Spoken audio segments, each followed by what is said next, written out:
The biggest mistake I see Canadians make with passive income is waiting until they have more money to start. If you've ever wondered how people make money when they're sleep, well, that's called passive income, and it's a real way to build wealth in Canada. And so in today's video, I'll be breaking down what passive income is, the different types of passive income that you can use, and which ones make the most sense for newcomers and beginners. Let's get into it. So simply put, passive income is money that keeps coming in even when you're not actively working for it. So think of it like planting a tree. At first you're putting in a lot of work, you're digging the hole, you're getting in the soil and the manure, putting in the seeds, making sure everything is trimmed properly. And then later on, the tree starts giving you fruit back. You're basically bearing the fruits of your labor. Great and a fantastic analogy there. Give me my props. Anyways, but over time, you put less and less work over it and you still reap the fruits of your labor. I hope I'm using this quote right. But anyways, all you have to do is now trim the leaves a little bit, much less work than you have to do at the start. And that's essentially how passive income works. So it may not be completely hands-off. So things like investment properties, an online business, the stock market, you may not have to put in as much effort that you do at the start, but there's little bits of work that you might have to do later on. Essentially, your money is going to be working harder for you than you do is the goal. So now let's talk about 5 common and realistic ways that Canadians build passive income. All right. First is dividends from stocks. One of my favorite. So basically you're investing in dividend stocks, ETFs, GICs, whatever the case may be. You put money into something like TD, Enbridge, Bell, whatever, and they pay you a dividend into your account on a quarterly, monthly basis, depending on the investment. And you can use this dividend to support your day-to-day cash flow, or you can reinvest it back into the stock market. If you have it in something like a TFSA, even better, because then this cash flow is completely tax-free. Number 2 is a side hustle that becomes semi-passive, all right? So you can start off with a skill that you're able to monetize, something that you're passionate about ideally. It could be coaching, whatever the case may be, social media management, and then you can offer things like packages, certain productions, certain services, however you choose, making sure it's something that you enjoy so that the job doesn't feel like a job, right? You want to make sure it is fun. It will be a lot of work, a lot of hours that you'll be trading at the start, but the goal is that over time, you have word of mouth, you get a lot of skill, you get a lot of practice, you get a lot of good clientele. Then this turns into a semi-passive business that you're able to run on the side without having to put too many hours into it. Number 3 is content creation, which is, I guess, essentially what I'm doing right now, right? So this could be things like YouTube, TikTok, Instagram, Pinterest, whatever the case may be. So you could earn money from things like YouTube AdSense. In Canada, you don't really get paid from like Instagram and TikTok as directly like they do in America. It is what it is. Anyways, but you can still get affiliate products and brand deals, and you'll have your own links and bios, little things like that that will be able to stack up your bank account as you grow your content, your fan base in whatever niche and content that you create. Okay. What are we now? 4. Number 4 is more. No, it's not really.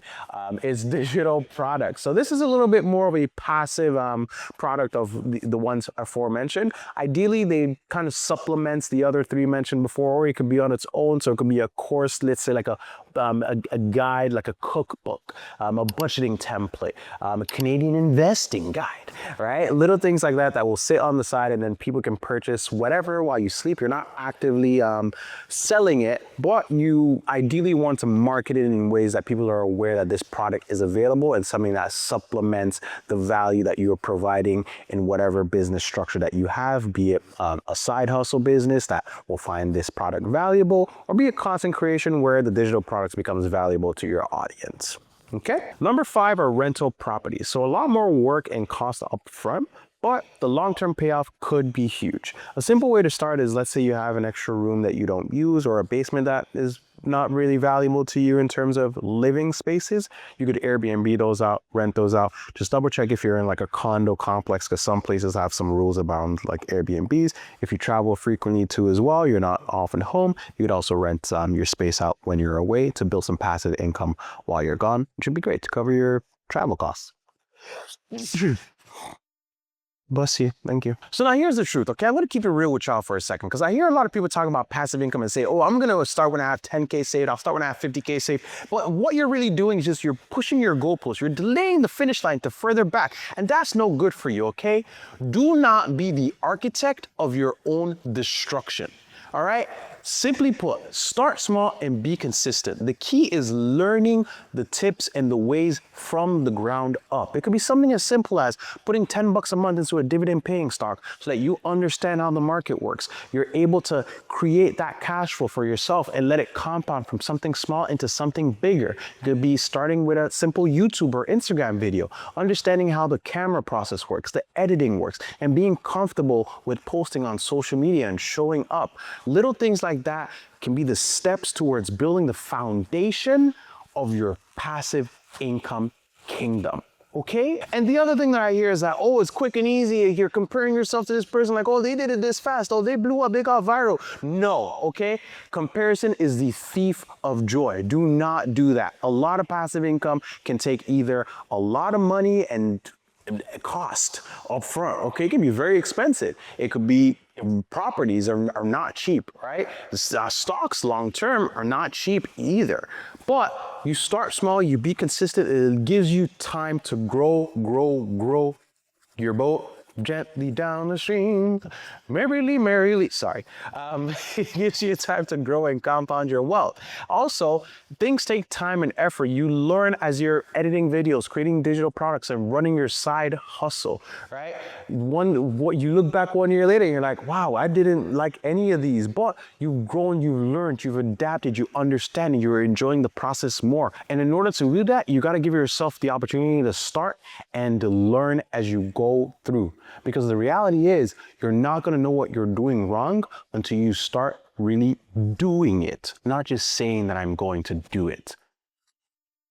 So simply put, passive income is not overnight money. It's money that you grind for at the start, and then it just comes in, drip, every day, without you having to work as hard later on. You reap the fruits of what you sow. I really hope I'm using this quote right. If not, we're going to have a big problem. But I hope you get the idea of what I'm saying. So passive income is powerful because it gives you freedom. And more importantly, financial freedom. Imagine your dividends paying for your groceries, or your side hustle, your digital product paying for your next vacation, right? That's the dream. Ideally, you want to make as much income on the side from whatever streams that you have so that you don't rely as much on your 9 to 5. And especially in this day and age where unemployment keeps skyrocketing and it's harder and harder to find a job or even keep one these days with AI and all this yada, yada, yada. And we can get into all what's going on in Canada, but we're not focusing on that today. The point is that with everything going on, you want to ensure that you're secure and prepared in the best way possible, not only by creating a budget and a financial plan, but having your eggs in other baskets to build financial security for yourself. Please and thank you.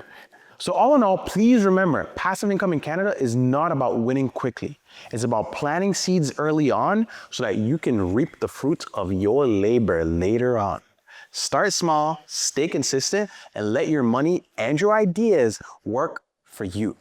I hope this video has been super valuable for you. If you learned something today, please drop it in the comments and let me know, what passive income stream are you most curious about starting on?